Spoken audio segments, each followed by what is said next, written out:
This meeting will be recorded, just the main share portion, so no one's anonymity or confidentiality would be broken. Previously on a Design for Living, we finished up what we were going to finish up in the main text. We have a new guest here, Elizabeth B.L. from Kentucky. And what we decided to do is, rather than start at the beginning of the book, we decided to go over the traditions because they're equally important. And then we went into the long traditions. We finished up with 5 last week. We have 7 more to go, which should not be a problem.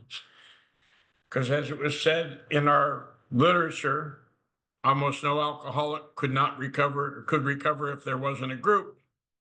And what they found out is there were problems within the group. The fellowship started to diminish. It was taking on the same trend as the Washingtonians, who were here about 100 years prior to Alcoholics Anonymous. They came on the scene and blew up and then faded about just as fast. So much so that Bill, who had been seeking all the help he could get, had never heard of them. And some people got a hold of him and said, Bill, we got some problems here. Something needs to be done to keep these erstwhile alcoholics together in some united form. Hence, the traditions came out. No one can impose them. They can't be enforced. There's no must, and you better not, and this is, and if so. A lot of suggestions, just like our suggested program of recovery. The good news is that's the only suggestion we have. So we're going to start with tradition 6. Elizabeth, do you want to say anything before we start reading? No, but I did think we did 1 through 6 last week, but that's if I Thought could we be. did, didn't we? Yeah, Me we and did. Rob We did thought we half. did 5. We did up to 6. We did through 6. Yeah, I thought we were gonna do half and half. That's what I thought. Okay, well, Okay. guess what? I'm going to erase that and start all over. We're human. We make mistakes. So we're on tradition 7. I just didn't have anything highlighted there, and I asked Rob. I thought we went to that page, but here we go. The AA groups themselves ought to be fully supported by their voluntary contributions of their own members. We think that each group should soon achieve this ideal, that any public solicitation of funds using the name of Alcoholics Anonymous is highly dangerous, whether by groups, clubs, hospitals, or other outside agencies. The exception of large gifts from any source or of contributions carrying the obligation, whatever, is unwise. Then, too, we view with much concern those AA treasuries which continue, beyond prudent reserves, to accumulate funds for no stated AA purpose. Experience has often warned us that nothing can so surely destroy our spiritual heritage as feudal disputes over property, money, and authority. I'll let Elizabeth talk about that.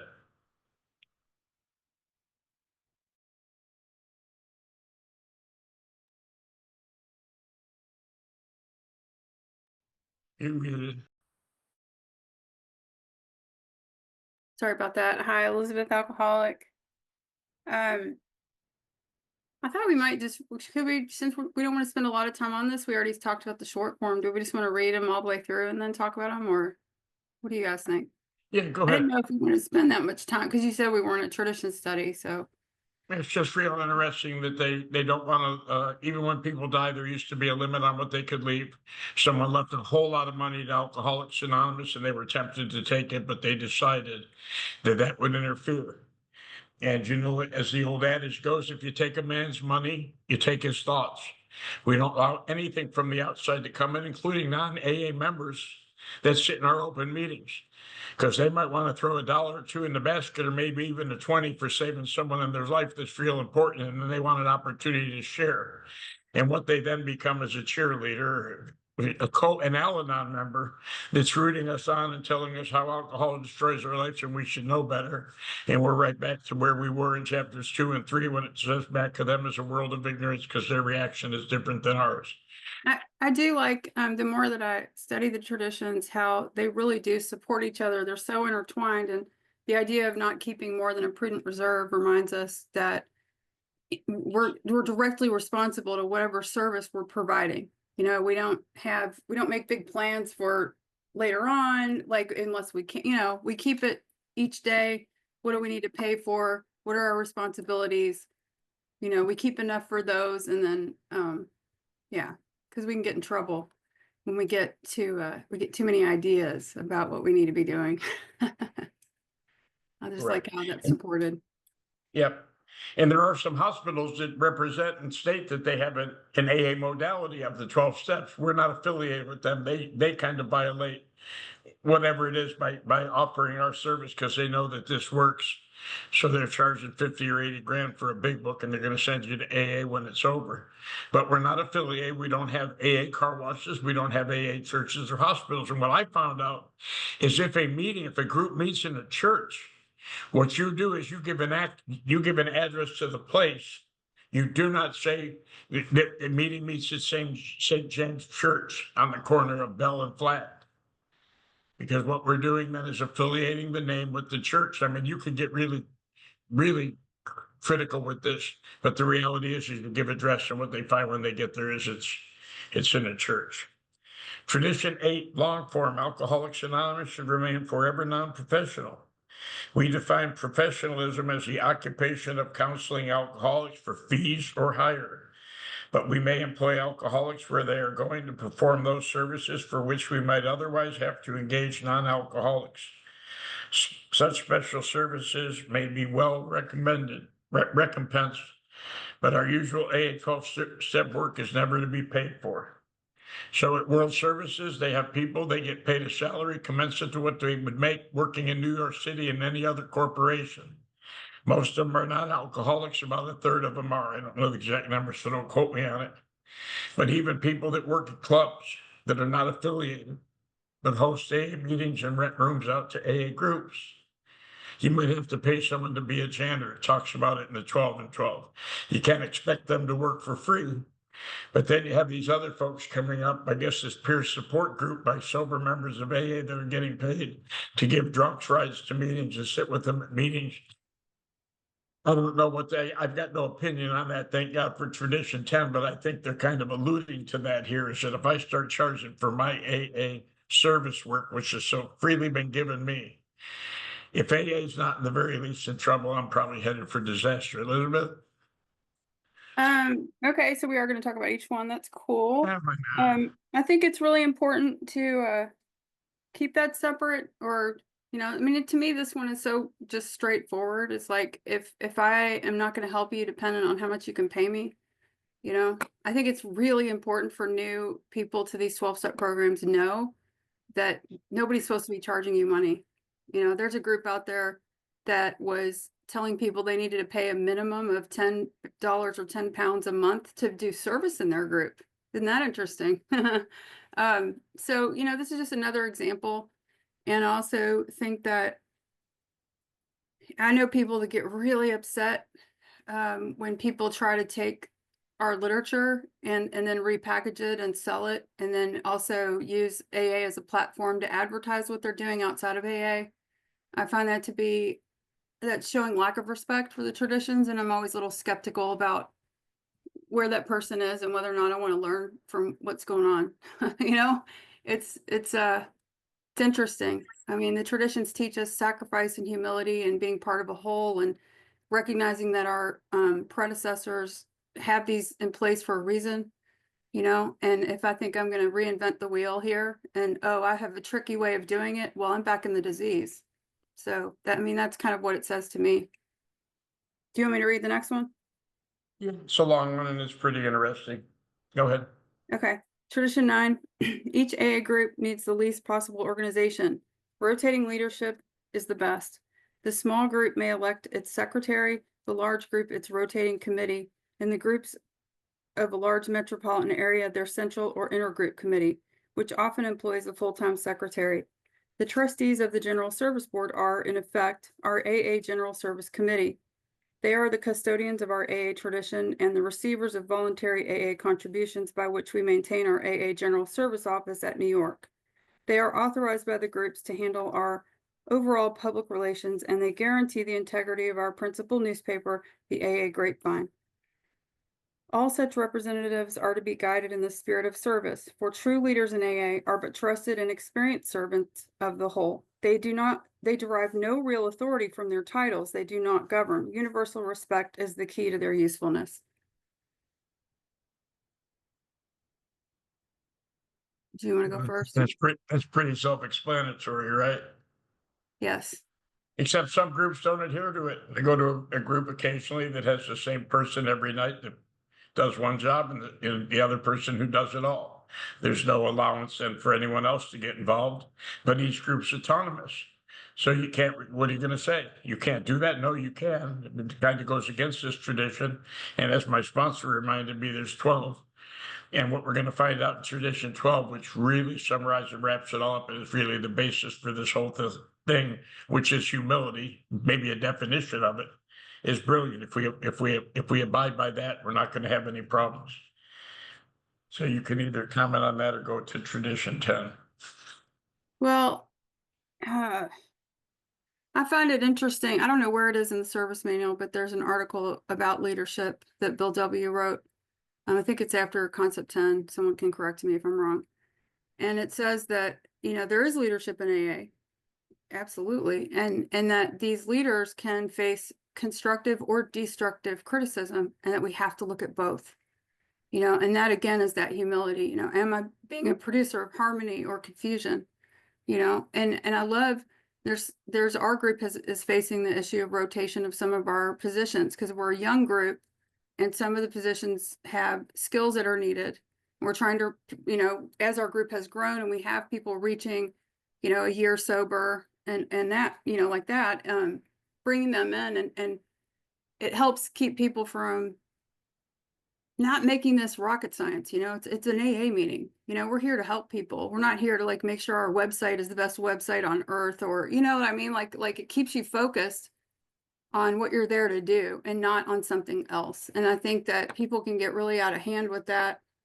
Our group doesn't have a lot of, we're pretty tight. You get there at a certain time for service, replacements are made if someone doesn't show up. And then we're available for greeting right before the meeting. There's things we do to keep it consistent and stable feeling for the newcomer coming in, but we don't have rules about profanity.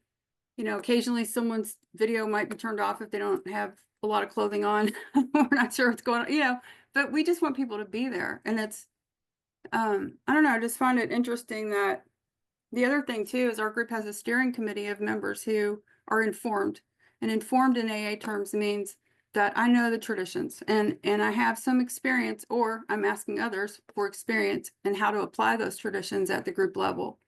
And that's very important to our group to keep it safe and to keep it focused on what we're doing, and our accountability and transparency to the larger group. We make sure that all of our meeting minutes are available for everyone. We also have bylaws and we have a safety statement that we made for our group. So everyone knows exactly what they're participating in and can be part of that, and people are welcomed into positions of responsibility in the group. And it's just beautiful. It's just going great. And we learned about steering committees from other examples. So that was because I was in a group where people weren't informed, and it was a mess sometimes. It was crazy. And we couldn't focus on what we were there to do. And that made it really hard to have a balanced AA life. So we least possible organization doesn't mean no organization at all. Anyway, that's all I have to say on that one. Good. Okay. It's good. There's some people that just know so much about it. Sometimes I don't even want to open my mouth, but you learn as you grow. Some people have dedicated decades to studying these traditions, studying the history, getting involved in stuff. Rob and his entourage have a compendium of stuff. They were back there when this shit was being written. You guys can quote me on that. That's real. And go ahead with tradition 10. Okay, tradition 10, and we're on page 565. I need my readers. No AA group or member should ever, in such a way as to implicate AA, express any opinion on outside controversial issues, particularly those of politics, alcohol reform, or sectarian religion. The Alcoholics Anonymous groups oppose no one. Concerning such matters, they can express no views whatever. Well, this is the one that I probably end up talking about the most and handling the most, right? Because, people come in, they want to talk about politics, religion.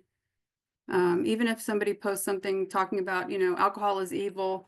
That we're not, what is it called? I forget the word. you know, if alcoholics think we don't like alcohol, they're not coming here for help. They need to know that we understand, right? So we're not against alcohol either. But I end up standing up for this tradition probably more than any other. And it's real easy to say, oh, you know, yeah, we can tell the story of the cross-dresser sex addict that came in. And that's also a tradition 3 issue, obviously. But talk to somebody about pronouns. I actually talked to somebody, an older gentleman in Georgia, in a home group I was in. We were there together, and he kept using the wrong pronouns for another home group member. And I just kept getting that inspiration. Like, I need to talk to this guy. I had a relationship with him. We both, you know, were people with the most sobriety in the group. And I said, listen, man, you're going to hurt people with this. You know, this is stuff we got to leave outside. You know, this person is asked to be called a certain thing. And I know you want to help people. And if you're bringing this in, you're not respecting this inside the walls of AA, then you have the potential to hurt people instead of help them. And you know what he said? He said, thank you. I'll try to do better. And I have no idea what his feelings were about it outside the rooms. And he didn't tell me, and I didn't ask. And yeah, so I mean, that's the kind of stuff we're dealing with here with outside issues and outside beliefs and things that would divide us, right? I mean, that's also tradition 1. Do you have any comments, Bill?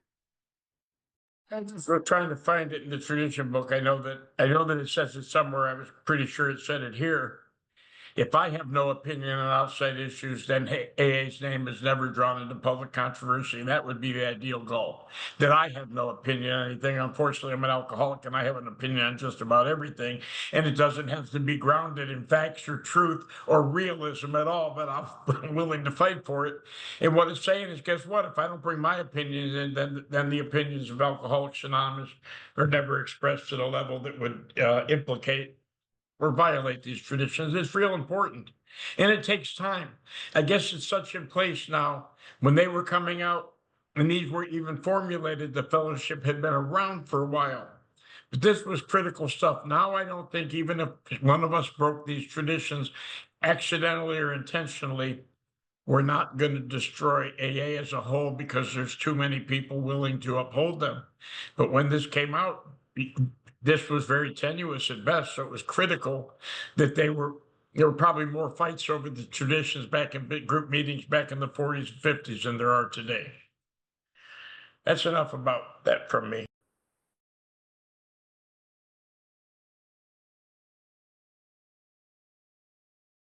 Tradition 11, our relations with the general public should be characterized by personal anonymity. We think AA ought to avoid sensational advertising. Our names and pictures as AA members ought not be broadcast, filmed, or publicly printed. Our public relations should be guided by the principle of attraction rather than promotion. There is never need to praise ourselves. We feel it better to let our friends recommend us. We spoke some about this when we talked about the short form. And so if anyone wants to find the recording and listen to that, definitely talked about the fact that AA has gotten very clear about things like social media. But one of the things about the long form that I absolutely love is it says, we feel it better to let our friends recommend us. What does that mean? Now, if you've done a lot of 12-step work, you know the difference between somebody who's ready for help and somebody who's still fighting it. So if I'm out there telling people, oh, I'm in AA, Elizabeth's in AA, I'm going to recover out loud, I'm going to put stuff all over my Facebook profile, and you're not ready for help, that I might create a bigger barrier for entry. You might think, oh, that Elizabeth, whatever, you know, I don't want what she, you know, because I'm going to look for reasons why I'm not like that person. But when I'm ready for help, we know the attitude changes and they have that window, right? Now they want to know who's in it, who can help me? What do I do about this problem? And they're looking for help. It's a completely different attitude. I let people know, my friends know that I'm in AA, and if you ever run into anybody who's looking for help, you can give them my number. And I make sure to tell people that, you know, individually. I don't broadcast it, but people know that. Hey, if you ever meet anybody who has trouble with that, you can give them my number. Anyway, go ahead, Bill. Said it even lines up with in working with others where it says, you know, even sometimes it's better to let a doctor recommend us than the family because they're going to come with an emotionalism. And as you're talking about, who are our friends? The press is our friends. The medical fraternity is our friends. The churches, the religions are our friends. And what happens is they see an effect that was changed. So I don't need to go out and promote myself. It can be based on attraction. Guess what? Go talk to that guy or go to this meeting on this corner. They get great results. And that's what it was about. And it was brought to my attention that Bill Wilson actually had an opportunity to be on the front cover of Time magazine and declined it. And of course, they joke around and said he got more out of talking about declining the opportunity. He's the only one who turned it down. But what he really did is stand firm. He didn't want to be remembered as the face of Alcoholics Anonymous, even at the end. So if our founder is willing to go that far, who am I to stand on the front page of the newspaper and say, hey, I found AA, and look at what happens with all of the people that are famous that are celebrities that expose their relation with us and break anonymity at that level. And it talked about it in the history. I think it's in Dr. Bob, AA Comes of Age, Dr. Bob and the Good Old Timers. It talks about everyone who broke anonymity and did not recoil from it when recommended, they all invariably got drunk.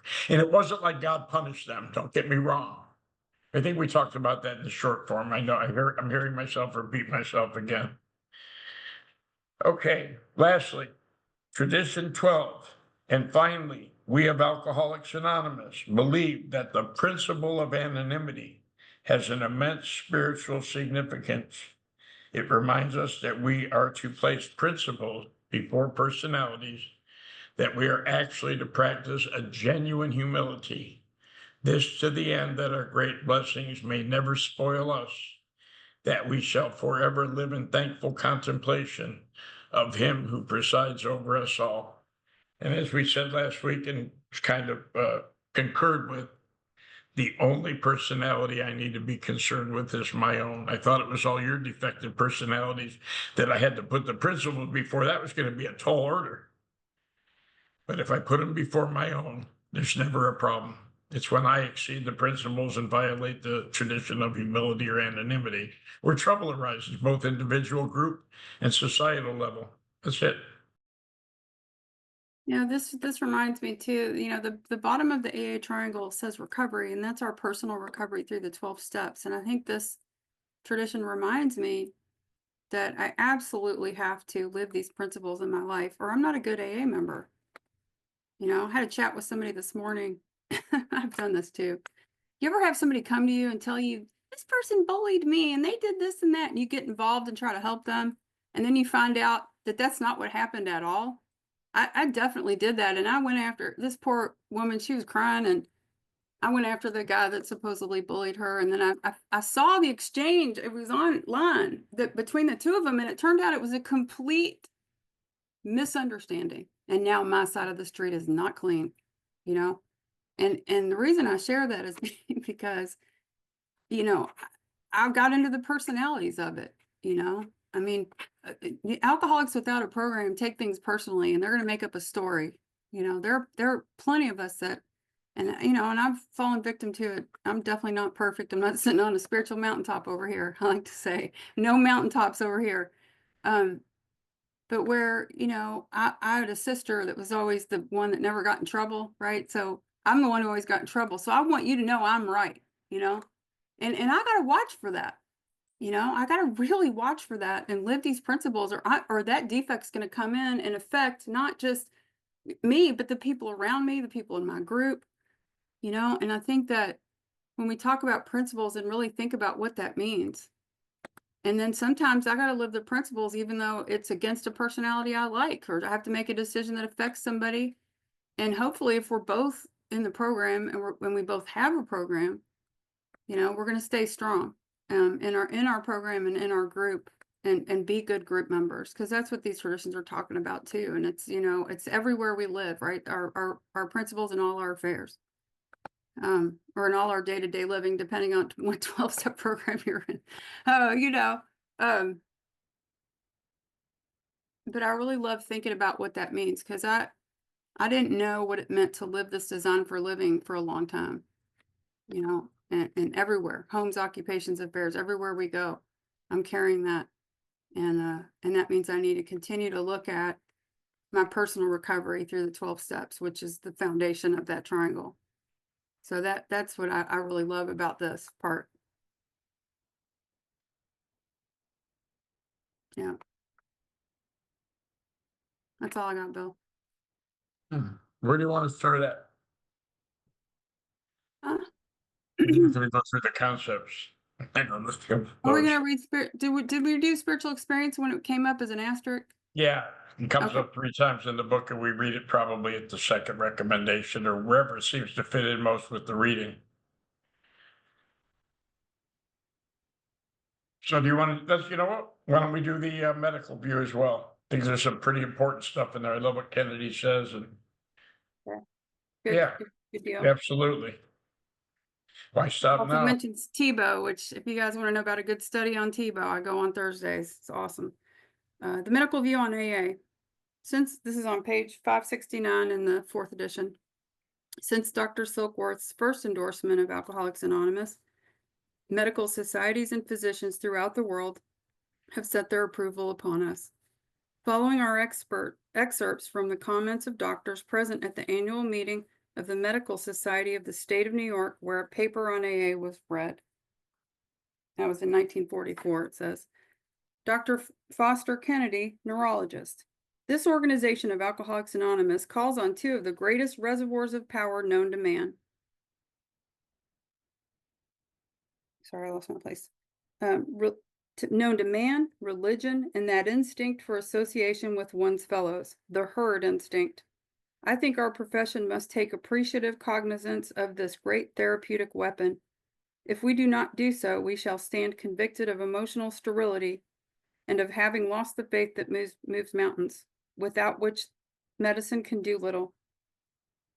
Dr. G. Kirby Collier, psychiatrist. I have felt that AA is a group unto themselves, and their best results can be had under their own guidance as a result of their philosophy. Any therapeutic or philosophic procedure which can prove a recovery rate of 50 to 60% must merit our consideration. Dr. Harry N. Tebow, psychiatrist. As a psychiatrist, I have thought a great deal about the relationship of my specialty to AA, and I have come to the conclusion that our particular function can very often lie in preparing the way for the patient to accept any sort of treatment or outside help. I now conceive the psychiatrist's job to be the task of breaking down the patient's inner resistance so that which is inside him will flower as under the activity of the AA program. Do we want to pause there or keep going? There's a couple of things I wanted to notice. I had an experience this morning at my home group where we have a lot of people who have been through the steps, have a lot of time sober, and maybe are so far removed from their first meeting that they forget what it's like when you come in here and don't even have walking around sense. And what we do is we bash the meeting makers and say meeting makers don't make it. It's good when you're on this side of the 12 step, when you're secure, when you have a sponsor home group and understand what's going on here. But what Foster Kennedy just said is we rely on 2 of the most powerful reservoirs known to man. One is relationship with this power, and the other is to need to associate with the same kind, the herd instinct, therapeutic weapon. And if I come in here and tell you, I brought this up in my share today, and it may have been crosstalk, but I didn't care. I said, it's interesting. The only place that I hear meeting makers don't make it is in the meetings. So if it was true what they were preaching, why are they telling us here they should have their own independent groups of people who don't go to meetings anymore because they've reached the epitome of recovery? So it's like our good friend said that got sober back at my home group early on in AA. He said, AA does not begin at home, it begins at these meetings. They don't sell booze or whiskey at AA meetings. These are the safest places for an alcoholic. I understand we need to get into the steps, lest we suffer a relapse because our mind starts talking louder than our actions. But nonetheless, let a guy come here, and even the doctor says, let his mind be cleared. And for some of us, it takes a little longer than others. Some of us have drank the way others claim to have drank. You know, the ones that come in here and 2 years later have a 4-year college degree and tell you they couldn't put together a sentence. I'm not always believing them. There's so much that could be said about these things. I mean, there's a doctor named Burns Brady who was in addiction medicine for 20 years. And he said the reason why we're alcoholics is because of what happens when we drink alcohol. But what we have in common with other addicts is a problem with the second dopamine receptor, and so I don't have enough of this reward chemical. And when I heard that, it made so much sense to me because I've been trying to fix something since preschool, but I only drank from age 15 to age 21. So what was going on there? And I get it. I understand that both of that now, how that goes together. Um, and and the other thing, somebody told me that even when we just go to meetings and we're around alcoholics and we have that understanding that we hear, even if we don't do anything else, there's that helps the brain chemistry to be with other people. So that kind of supports what you just said. And then I put a link to a really good Thibault paper study. In fact, this guy that put it together for this AA group, apparently he's gotten a hold of more of the papers than anyone else ever has. I don't know what someone else might know about that, but it's really fascinating when he talks about breaking down the resistance, as an alcoholic who's in her, fourth decade or whatever you want to call it, 37 years. For me to continue to learn, what stops me from being teachable? What stops me from being humble? What is this thing that's running around because I have this default setting where I want to go back to being the know-it-all. I don't need your help. I don't want to trust you. I want to know everything. There's something, and it's in the subconscious, and he writes about that. And until we can start to shine a light on that subconscious that's resisting help, right? I can still be in trouble. Still. And my sponsor always emphasized you have to keep growing. There's no maintenance here. And but I love learning more. It has helped me so much to go to a study about what Thibault said about our personalities. And it's like, oh my God, there are so many things I couldn't see. And then once I learned that, it's like, oh my God. He said, we're always in a hurry. We can't stand the word no. I continue to be the tornado and I don't see it. I'm not having a problem. How come you're having a problem? And now we got to look at it. We look for it. And the book says that, but he just really expands on that. I didn't know what it meant to look for selfishness for a long time. I'm not selfish. What do you mean? I'll give you anything. I'm so generous. No, it means I'm thinking about how I'm affected. Right? That's what I'm watching for, which I can do all day long. Think about how I'm affected, Anyway, I love it. And I understand, and I don't know this to be true, but I heard they're going to write more about, they're going to do something where they bring in more doctors' opinions and have a publication. But that was just something I overheard someone talking about. But I'm real interested to hear about that at some point. Do you want me to read some more? Or do you want to read?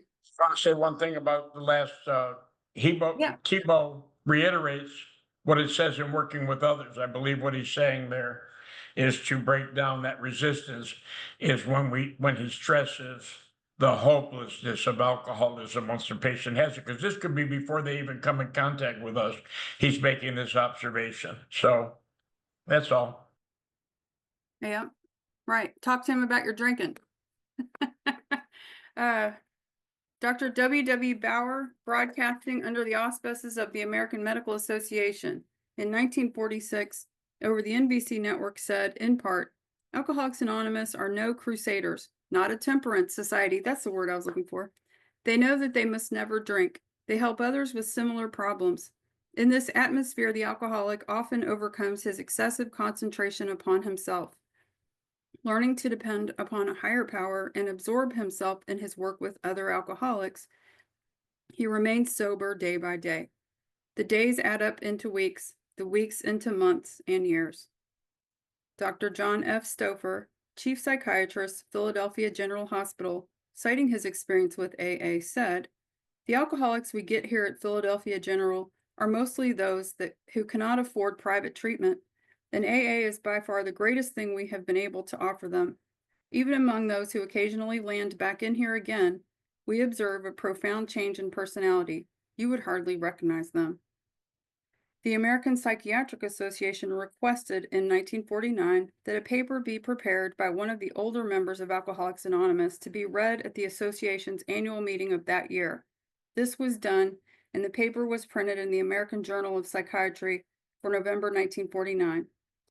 This address is now available in pamphlet form at nominal cost through most AA groups or from Box 459, Grand Central Station, New York 10163, under the title Three Talks to Medical Societies by Bill W., formerly called Bill on Alcoholism, and earlier Alcoholism, the Illness.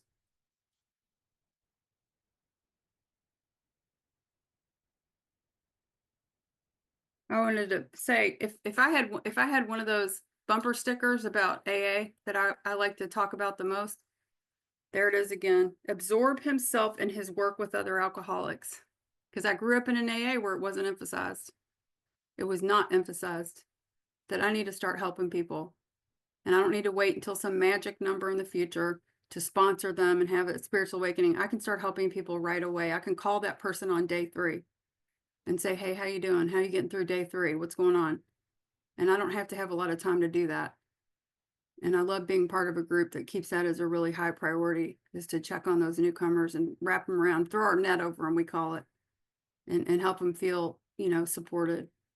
But I just love that, right? That's part of it. It's such an important part of it. And how many people do you know aren't working with any new alcoholics and they aren't sponsoring and they aren't doing any of that 12-step work? I know a lot of them. It kind of blows my mind. Oh, I'm not ready to sponsor. Oh, I got too much going on. Okay. Living in the second half of step 1, I see. Good one. Management. Okay, cool. Anyway, do you have anything to say about all that? Just the excessive concentration on self. What a wise observation. Yeah, you can see when people have too much time to think about themselves. It's so clear. It's like, are you working with anybody? You need a little less time to think about yourself there. But I do love and respect just what they were facing back then with acceptance by the medical community, because that support was so vital, and the cost of private treatment, it's still a huge issue here. There's places you can Did you go. read the footnote at the bottom, Elizabeth? I don't have a footnote. I did not know. Let me share this real quick. In accordance with an advisory action of the 67th AA General Service Conference, the pamphlet, quote, Three Talks to the Medical Societies by Bill W., end quote, has been retired from publication. Individual copies are available through the archives of the General Service Office. That's interesting. Send me a picture of that, will you? Because my copy of the book doesn't have that. Interesting. Yeah. What do you want to do next, Bill? We just read the Lasker Award and then we could start it wherever we want, or you could open it up or. Oh, Okay. we got, You want to read it? yeah, and then we can do the religious and we'll have completed all the appendices. Oh, I got it. How to get in touch with AA. Guess what you are? If you're here, you're in touch with AA. I got it in my newer book. Maybe I should start using this one. Okay. 4, the Lasker Award. In 1951, the Lasker Award was given to Alcoholics Anonymous. The citation reads in part as follows.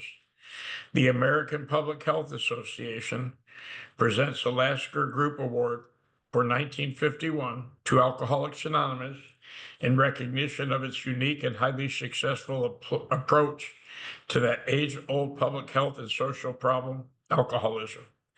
In emphasizing alcoholism as an illness, the social stigma associated with this condition is being blotted out. Historians may one day recognize Alcoholics Anonymous to have been a great venture in social pioneering, which forged a new instrument for social action, a new therapy based on the kinship of common suffering, one having a vast potential for the myriad other ills of mankind. And Alcoholics Anonymous has proven to be just that, hence this meeting. We are not affiliated with any 12-step fellowship.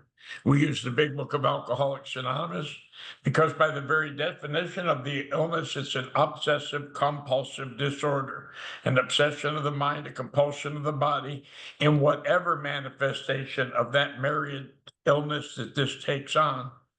This remedy will treat it. It's been proven over and over by I don't even know how many fellowships there are that have specificity with their kinship. Certain particular drug addicts, food addicts, gambling addicts, sex addicts, whatever it is, as long as they can identify with their common problem, then they can use this as a common solution. Does anyone know did you post the last reward? I'm sure you did, Rob, right? Rob, do I know some stuff is gonna pop up? Of course, she's gonna be there, but they're all spinning around. There we go. Okay, and Rob is so kind as to do that. And what does the Lasker Award stand for exactly?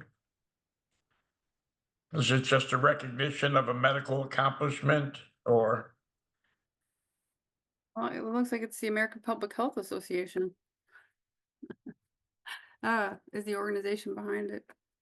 Google tells me there's over 300 12-step fellowships worldwide, but that's in the little AI portion at the top, so I don't know where a more specific thing would be. Yeah, Rob posted some stuff in the chat. All right, Bill, what do you want to do next? Do we want to wrap up and share? Oh, 12 concepts? Or how to I get in do the touch with you? religious view. Okay, Some of this is real important too. Do you want me to read? yes.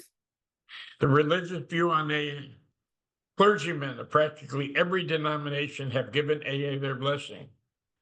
Edward Dowling, S.J., asterisk of Queen's Work Staff says, Alcoholics Anonymous is natural. It is natural at the point where nature comes closest to the supernatural, namely in humiliations and in consequent humility.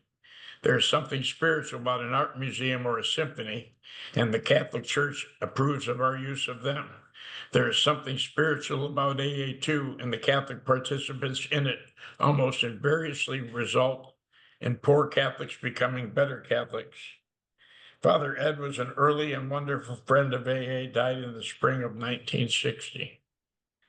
The Episcopal magazine, The Living Church, observes editorially, the basis of the technique of Alcoholics Anonymous is the truly Christian principle that a man cannot help himself except by helping others. The AA plan is described by the members themselves as self-insurance. This self-insurance has resulted in the restoration of physical, mental, and spiritual health and self-respect to hundreds of men and women who be hopelessly down and out without its unique but effective therapy. Speaking at a dinner given by John D. Rockefeller Jr. to introduce Alcoholics Anonymous to some of his friends, Dr. Harry Emerson Fosdick remarked, I think that psychologically speaking, there's a point of advantage in the approach that is being made in this movement that cannot be duplicated. I suspect that it is wisely handled, and it seems to be in wise and prudent hands, then the doors of opportunity ahead of this project that may surpass our capacities to imagine. Thus ended the reading.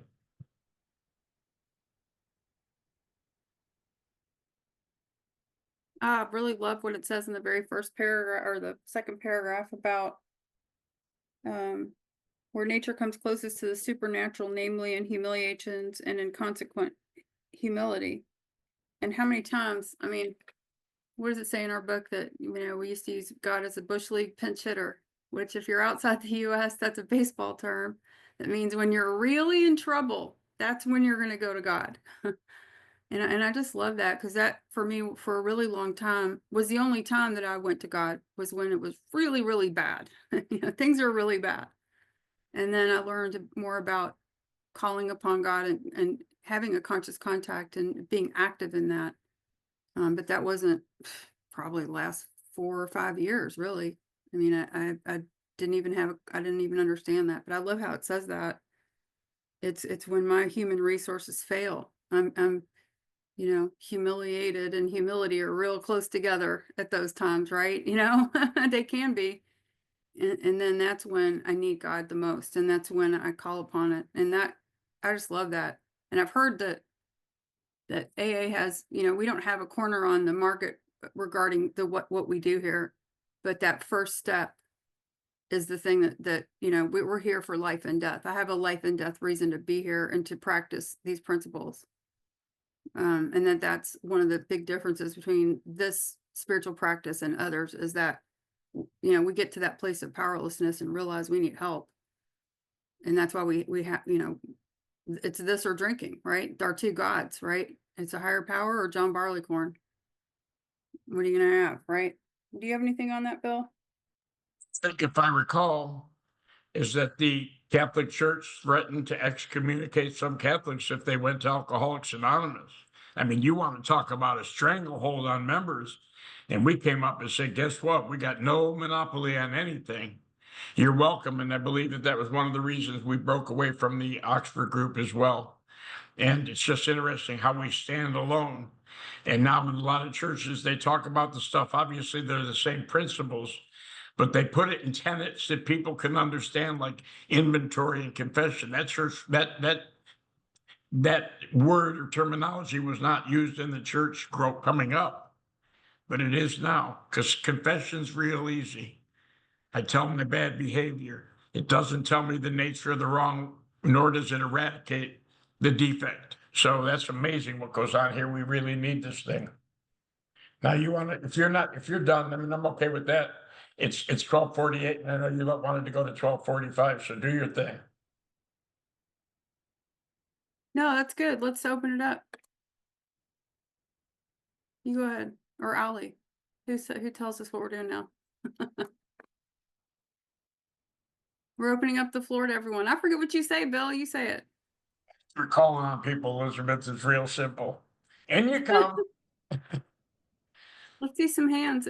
Would anyone like to go first to share about what we just read? Go ahead, Cynthia. Thanks, Elizabeth. Thanks, Bill. Elizabeth, I just wanted to confirm just one quick thing. When you shared before, someone had been using some pronouns and you said, we've got to be careful not to offend. Did you mean it's okay to use the pronouns if somebody feels real passionately about it so as not to hurt their feelings? Or are you like, no, we shouldn't? I just didn't know what you meant. There was a member who requested that certain pronouns be used in reference to them, and the other member was not doing that. And I just started to get this feeling like that could really hurt that person. And not only that, but the other people who were witnessing that lack of respecting their request. Does that make sense? Gotcha. That's beautiful. Beautiful. Thank you so much, sweetie. I appreciate that. Absolutely. Thanks. George. If we're going to get to the recording, I'm going to stop.